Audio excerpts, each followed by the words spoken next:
Vicky express में आपका स्वागत है। आज की कहानी है तेनालीराम की कहानी, मनपसंद मिठाई। तेनालीराम हमेशा जवाब देने के अपने नायाब तरीकों के कारण जाने जाते थे।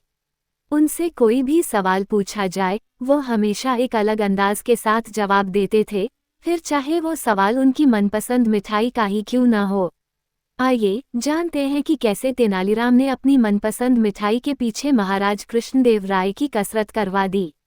सर्दियों की एक दोपहरी महाराज कृष्णदेव राय, राजपुरोहित और तेनालीराम महल के बागीचे में टहल रहे थे। महाराज बोले, इस बार बहुत गजब की ठंड पड़ रही है। सालों में ऐसे ठंड नहीं पड़ी।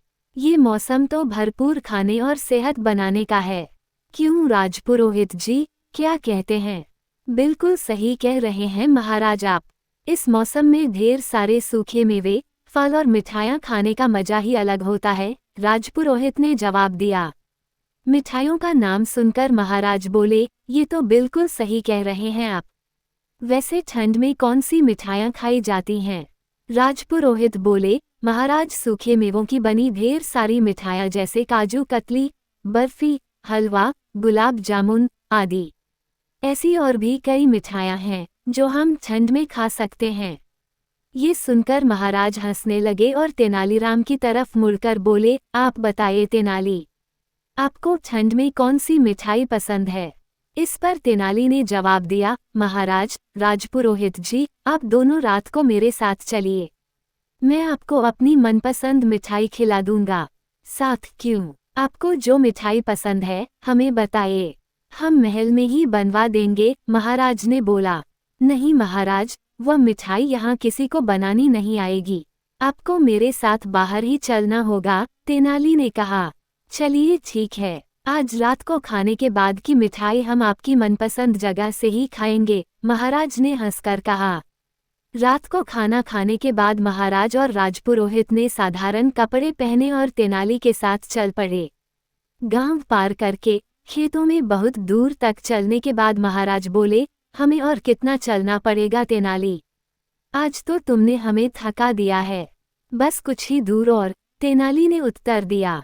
जब वो सभी मिठाई वाली जगह पहुंच गए, तो तेनाली ने महाराज और राजपुरोहित को एक खाट पर बिठवा दिया और खुद मिठाई लेने चले गए। थोड़ी देर में वे अपने साथ 3 कटोरियों में गर्मा गर्म मिठाई ले आए। जैसे ही महाराज ने उस मिठाई को चखा, उनके मुंह से वाह से अलावा और कुछ नहीं निकला। महाराज और राजपुरोहित एक बार में पूरी मिठाई चट कर गए। इसके बाद उन्होंने तेनाली से कहा, वाह पंडित रामकृष्ण, मजा आ गया। क्या थी यह मिठाई? हमने ये पहले कभी नहीं खाई है। महाराज की बात पर तेनालीराम मुस्कुराए और बोले, महाराज ये गुड़ था। यहाँ पास ही में गन्नों का खेत है और किसान उसी से यहाँ रात को गुड़ बनाते हैं।